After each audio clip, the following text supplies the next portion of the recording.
Hey, how are you? Matt Heisler here, and it's time for another market report for Massachusetts. And we're going to be looking at the real estate market here, and what do we see? Well, the spring is over, so that gives us kind of an idea of how many sellers are going to be out there, how many buyers, and how many transactions. And what we really see is that transactions, believe it or not, are actually down. But even though transactions are down, the market is actually still returning to normal. Now, I sort of thought that there needed to be more sellers to come into the market in order for the market to start functioning like it normally does, i.e. post-pandemic or pre-pandemic market. But we really haven't seen a ton of sellers coming on the market. There's been a little more. It's better than last year, but it's not a ton more. It's just not. And so what's really happened is a lot of the buying has dried up, and that has really resulted in the fact that there is a few more houses sitting around, and ultimately they're sitting around for longer. So the first place I like to look to see if I think that the housing market is getting soft is actually rentals. And so when I looked at the rentals, sure enough, the rentals are up 25-30%. A number of active properties being advertised for rent is up sharply. And what that means is that we're finally starting to see some competition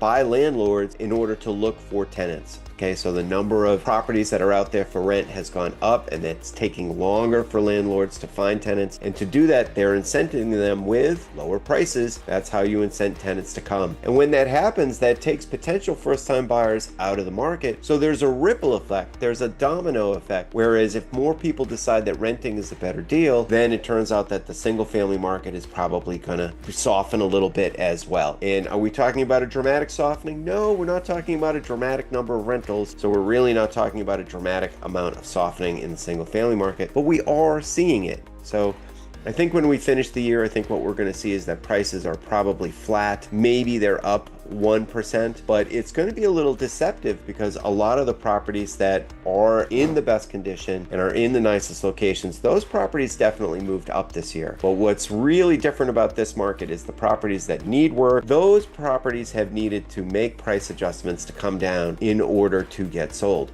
And what's really fascinating is a lot of the sellers don't want to make them. This market has been so good for so long for sellers that a lot of sellers are just sitting there, sometimes at their list price, for 45, 60 days or more. I'm not really sure why they're doing that. That's not a particularly good strategy for selling your house in any market, and it's not working for them. And so I don't really understand it. But we are seeing other metrics specifically in the housing market that do say that the market is softening a little bit. The average days on market for houses that are not sold is up. It's about 45 days for Worcester County and about 60 days for Middlesex County. And that gives you an idea of where the sellers are being more stubborn about prices and where they'd really like the market to come up to meet them. But right now, that's not really happening, and we'll talk about that in a little bit.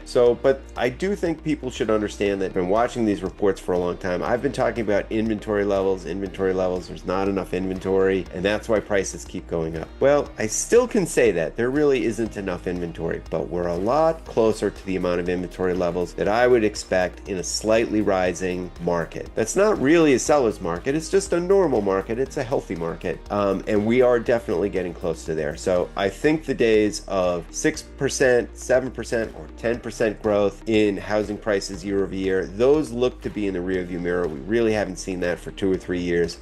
And this year, I think we're probably not going to see very much, as I did say before. Going forward, what can we expect in the fall market? What can we expect, I dare say, in 2027? It's really unclear exactly as to what's going to happen. And sometimes the market, you can get a pretty good read on it. Sometimes you can't. But when you look at a lot of the things that are going on, they're not easy to predict. Are interest rates going to go up or down? So I looked last week, interest rates went up, and it was because oil prices went up. And then I looked today, and interest rates went down, and interest rates went down because the job numbers weren't very good. So there's a lot of push and pull out there economically that's going to push and pull on the rate. We all know that the new president of the Fed would like to cut rates. There's a whole lot of people inside the Fed who are voting against him because they think rates need to go up to fight inflation. So we really don't know a whole lot about what's going to happen with rates. And I don't think it's going out on a limb to say that high gas prices and another war, as well as all the other inflation stuff that we've got going on, isn't really conducive to getting people focused